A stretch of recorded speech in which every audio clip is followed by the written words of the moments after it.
బ్రహ్మ ముహూర్త సమయం ఎప్పుడు అంటే ఏదైనా మంచి పని కోసం బయలుదేరాలన్నా, ఏదైనా శుభకార్య నిమిత్తం ఊరికి వెళ్ళాలన్నా, బంధువుల ఇంటికి వెళ్ళాలన్నా, మంచి వారం, తిథి, నక్షత్రం, రాహుకాలం, దుర్ముహూర్తం చూడడం సర్వసాధారణం. ఏ రోజైనా బ్రహ్మ ముహూర్త సమయంలో రాహుకాలాలు చూడాల్సిన పని ఉండదు.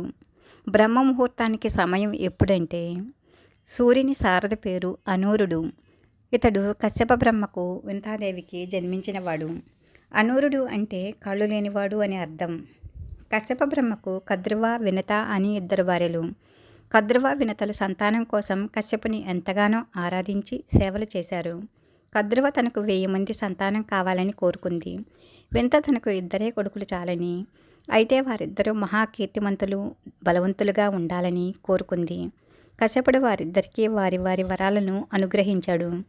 కద్రువ 1000 అండాలను ప్రసవించింది. వినత 2 అండాలను ప్రసవించింది. కద్రువకు తన 1000 అండాల నుండి ఆదిశేషుడు, వాసుకి, తక్షకుడు, కర్కోటకుడు మొదలైన 1000 మంది నాగులు జన్మించారు. వినత అండాలు ఎన్ని రోజులకి పగలకపోయేసరికి ఆతృత పట్టలేక ఒక గుడ్డును బయటికి తీసి కొద్దిగా చిదిమేసరికి దాని నుండి పూర్తిగా అవయవాలు ఏర్పడని శిశువు బయటపడింది. వినత ఎంతో దుఃఖించింది. తపశక్తి వలన జన్మించిన ఆ శిశువు తనకు కాళ్ళు లేనందుకు దుఃఖించి 500 సంవత్సరాలు తన సవతి కద్రువకు దాసిగా జీవించమని శపించాడు. తల్లి కొడుకుల దుఃఖానికి కులవృద్ధుడైన బ్రహ్మదేవుడు ప్రత్యక్షమై వినతను దండించి సగందేహంతో ఉన్న అనూరిని ఆశీర్వదించి సూర్య సమకాంతితో వర్ధిల్లగలవని చెప్పి, నీ శరీరకాంతి ప్రసరించిన చోట దుష్టగ్రహాలు పనిచేయవని, నీవు భూలోకంలో ఉండే సమయాన్ని ఇక నుండి బ్రహ్మకాలంగా అందరూ పరిగణిస్తారని వరమిచ్చాడు.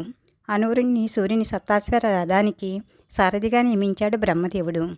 వినతాదేవికి 2వ అండం నుండి జన్మించిన వాడే బలశాలి గరుత్మంతుడు.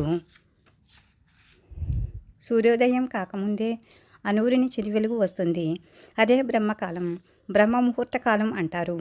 ఈ బ్రహ్మ ముహూర్త సమయంలో వర్జాలు, రాహుకాలాలు ఉండవు.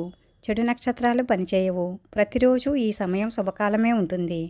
పంచాంగాలు తిరగవేయాల్సిన పని లేదు. ఈ సమయంలో జన్మించే బిడ్డలు మంచి లక్షణాలు కలిగిన వారై ఉంటారని ప్రాచీనుల నమ్మకం.